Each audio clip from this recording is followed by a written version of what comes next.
Hi viewers, greetings to you. Well, um, we don't know why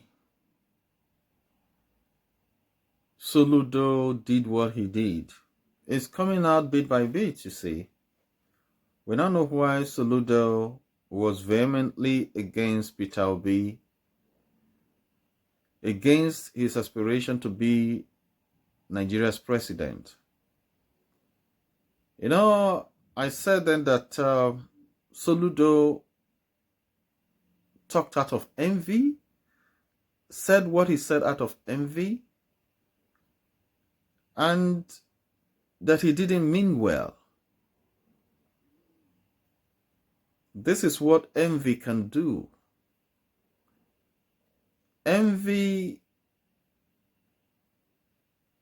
some of the times, or most of the times, comes from self-centeredness. It must be you. It must be you. Now it's getting clearer by the day. The vehemence of Soludo against Obi,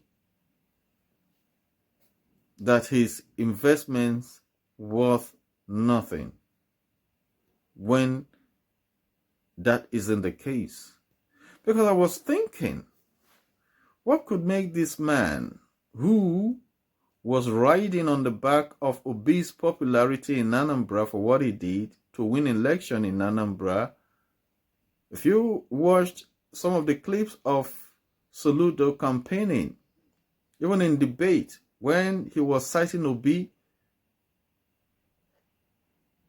just to win an election because he knew what Obi, the legacy Obi left in Anambra, that any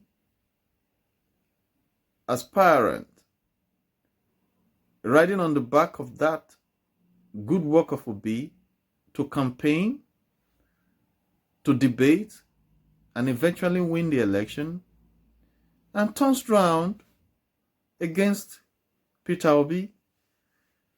I was wondering what is going on here. It is just envy. But this is terrible. This is bad. Someone who has done you well, who has done good to you, someone who does not hate you, someone who takes you as a brother, you decide to stab him in the back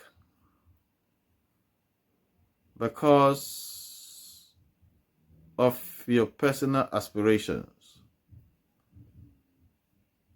You decided to discredit him.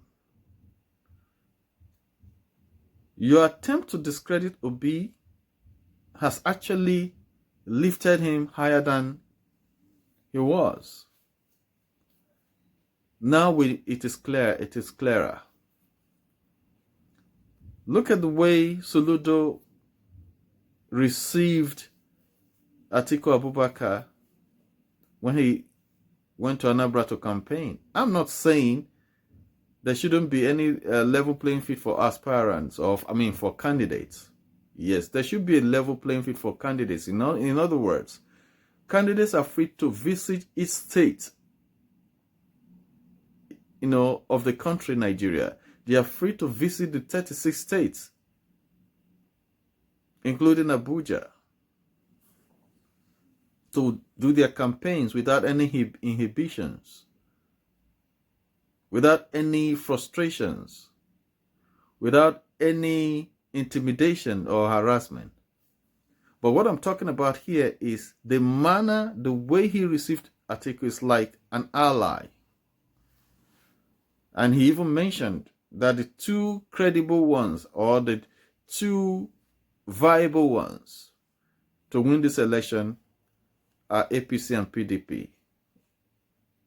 In other words, are Atiku and Tinubu. It doesn't even reckon with Obi because of that deep-seated envy against his brother. So sad. Not long ago, Arthur Eze said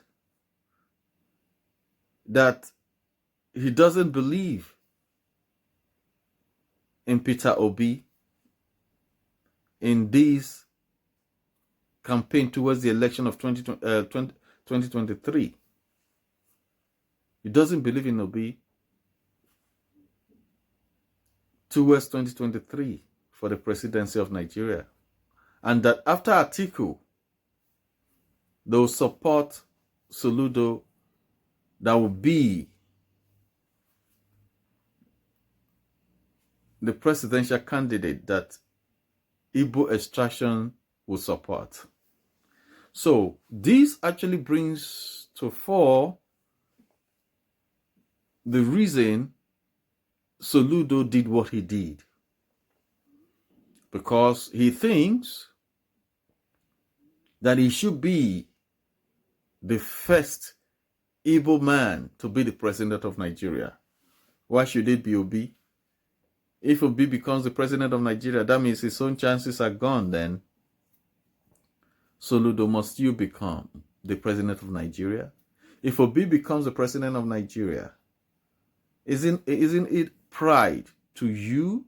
Isn't it pride to the Igbo nation? Isn't it pride to Southeasterners? And mind you, Obi is not an Igbo project. Obi is now a Nigerian project. People want to vote for Obi because of his character, because of his legacy, because of his good works, not because he's from the East or Southeast now. That is what most of you don't get. As it is clearer by the day what your plans are, Arthur Eze and Soludo and those your likes, the more Nigerians are loving Obi, the more they want to vote for him. You think you want to demarket him, but you're actually marketing him the more. So continue. Arthur Eze, Soludo, and your likes, continue. The more you continue, the more his reputation goes higher. And we Nigerians, by God's grace, we are ready to work for him, to work towards his presidency in any way, in any form. So get that into your brain and stop fooling around. Stop misbehaving. Everything shouldn't rest at your table. For the fact that you, Athoeze, you have money doesn't mean you can buy everyone. You can buy everyone in Anambra State. You only have one vote, just as Soludo has one vote. So you have no clout, even in Anambra State. Not to talk about the whole Southeast, not to talk about the whole of Nigeria. So stop parading yourself as little gods. You are nothing. Your money is to yourself. Your position as the governor is to yourself. You are there to work for the people. Instead of you to work for the people, you are engaged in these distractions and division. It will not work for you. And let me tell you, Soludo, Athoeze, and whatever you are thinking, Soludo you are thinking about can never become the president of Nigeria. It will never happen. So, it will never happen. And all the Southeasterners, you better know this. This is actually your best chance at the presidency. Don't think otherwise. Because after this, it is going to be very, very, very difficult for an Igbo man to be president. Very, very difficult. That's what you people don't know. Because Nigerians now are going to make sure that it doesn't happen. If you people sabotage Obi, Nigerians are going to make sure that you people will never smell there. Because they will take you people as those that fight against yourself when it is right time for your turn. If there's anything like, turn anyway, which I don't like, but that's what it is in Nigeria. It is what it is. It is actually the emergence of Peter Obi as the president of Nigeria that will create more chances for other Igbo people to become president of Nigeria. Because I just know, I'm just having it in my mind, that Obi is going to make Nigeria proud. Obi is going to make Southeast proud because he's going to rule well. He's going to be a good leader. That Nigerians will now even be clamoring that, oh, we want Igbo people to come and be ruling. Who doesn't want good thing? Well, this is where I end this. If you have subscribed to my channel, thank you very much. And if you have not, please do so. Like my videos, comment on them, and of course, share them. Thank you very much. Bye.